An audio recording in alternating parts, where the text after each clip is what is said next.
మురళీ నాయక్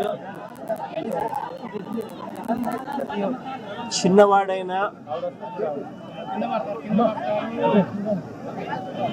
రాష్ట్రంలో చాలా మందికి పెద్దలకు కూడా స్ఫూర్తిదాయకంగా ఒక పెద్ద వ్యక్తిగా ఎదిగాడు తన చావుతో. భారతదేశం కోసం తాను పోరాడుతూ తన చావు వల్ల అనేక మంది మిగిలిన అన్నదమ్ములు అక్క చెల్లెమ్మలకు రక్షణిస్తూ తన ప్రాణాలు కోల్పోయాడు. అలాంటి మురళిని తేడమైతే వెనక్కి తాలేము.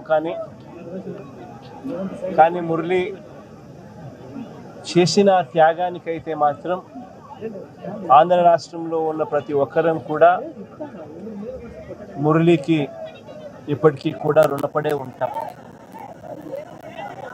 రాష్ట్ర ప్రభుత్వం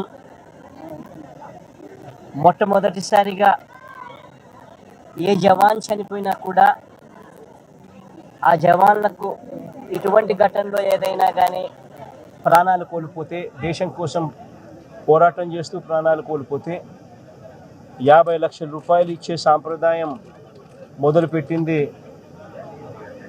వైఎస్ఆర్సీపీ ప్రభుత్వ హయాంలో. మొదలుపెట్టినందుకు చాలా సంతోషపడతా ఉన్నాం. ఆ సాంప్రదాయాన్ని కొనసాగిస్తూ ఇప్పటి ప్రభుత్వం కూడా 50 లక్షల రూపాయలు మురళి కుటుంబానికి ఇవ్వడానికి ముందుకు వచ్చినందుకు ఈ ప్రభుత్వానికి కూడా కృతజ్ఞతలే. పార్టీ తరపు నుంచి అన్ని రకాలుగా మురళికి అండగా తోడుగా ఉంటాం.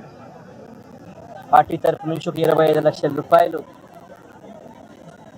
వైఎస్ఆర్ కాంగ్రెస్ పార్టీ తరపు నుంచి అండగా ఉంటూ ఆ కుటుంబానికి తోడుగా ఉండే కార్యక్రమం చేస్తాం. మనిషిని తాలేకపోయినా కూడా తాను చేసిన త్యాగానికి అందరం కూడా అండగా తోడుగా ఉండే కార్యక్రమం అయితే ఖచ్చితంగా జరుగుతుంది. ఇలా కుటుంబానికి మంచి జరగాలని, చనిపోయిన మురళికి తన ఆత్మకు శాంతి కలగాలని దేవుని మనసారా కూడా కోరుకుంటాను.